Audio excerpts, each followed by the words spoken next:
5 ways to look after your body when you have got a new or a young baby. I want to help you along the journey to getting fitter and stronger again. And this isn't about going all in at the start of the year. So I'm recording this in January. It's a real kind of new year, new me time of year. And even if you've got a new baby, it might feel to you like, do you know what? I'm going to do something about it now. I'm going to really put in some effort to make myself feel better. So what are 5 things you can do to help with that, if I can count?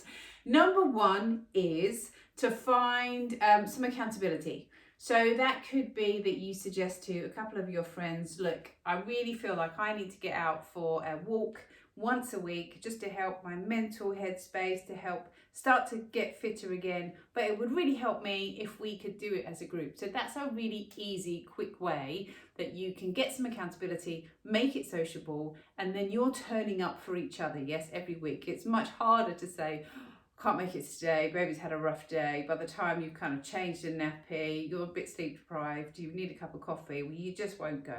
So accountability. Number 2, perhaps find a group. That way it becomes more of a habit. So if there is a local class happening that a few of you could get to, I teach a postnatal Pilates class in my town in Epping, and that means that every week at a certain time, that is just when you go and do Pilates. And that can be whether you have a baby or not, right? That's part of your habit. And habits are something that your brain finds much easier to do on a regular basis than anything based on willpower. Willpower tends to kind of ease off when stuff starts to happen, right? When obstacles start to happen. If it is a habit, you're much more likely to do it.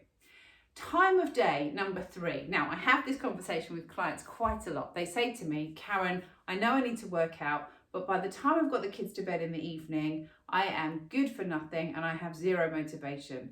Newsflash, you are not alone. You are never going to do that workout in the evening. What you need to do is get it in early in the day, right? You are tired. Your brain is firing on a million different wavelengths at the moment. You've got too much on your plate. You want to be able to just zone out from that, zone into a really easy workout that you can do. So that's where stuff like online classes can come in really handy. And I would also suggest that you either fit it in with baby's morning nap, or they've just got up from their nap, they've had a feed, they're content, they're playing. You can do your workout. They're looking at you thinking, whoa, what's mummy doing? And it's absolutely fine to have a workout, do something for yourself.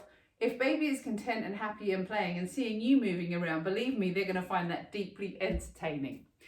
The next thing you need to think about, number 4, if I've got my fingers right, is changing your goals from before you were pregnant or had a baby to now. So the you that was working out, I don't know, 4 times a week, maybe less, but 4 times a week before you had a baby is very different to the you now. You have different responsibilities, you have different availability of time, probably very little, and your body has changed considerably. So I want you to, rather than feel like you need to get back to what you were doing before and completely failing and giving up, think about setting new goals which are far more realistic to your body now.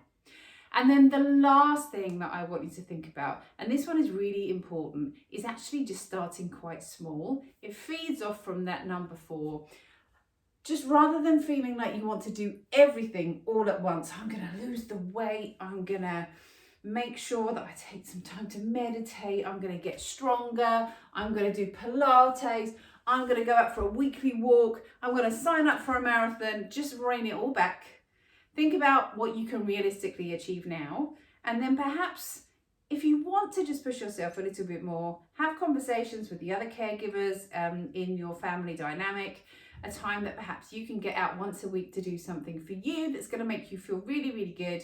And just look at those goals slightly differently. So rather than trying to do all of the things, being a bit of an all or nothing person, just try and get one new habit into your week. Because even if that is as simple as going for a half an hour walk to do the shopping, woohoo, going to Tesco's, it's like a spa break. Even if that is your one thing that you do, like you're going to write your list down, you're going to walk to the shops, you're going to do your shop, you're going to walk back, and it's like, great to just focus on something. Plus you've got some fresh air and you've got back. So Obviously your thing might be a bit more glamorous than that, but just one thing that you can add to your week that will make you feel a bit better. So there you go. There are your 5 ways to start to get fitter in the new year when you have a new baby without going completely stir crazy and giving up by the end of the month.